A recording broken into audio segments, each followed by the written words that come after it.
ఇది వైతరణి నది. పాపాలు చేసిన ఆత్మలు దాటాల్సిన భయంకరమైన మార్గం. ఎవ్వరూ తప్పించుకోలేరు.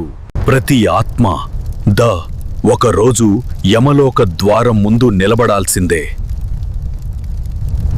మనిషి చేసిన ప్రతి పని చిత్రగుప్తుడి గ్రంథంలో నమోదవుతుందట.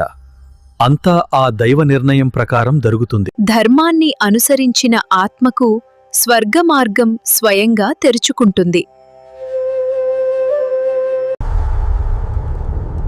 పాపం చేసిన వారిని వారి భయమే వెంటాడుతుందట.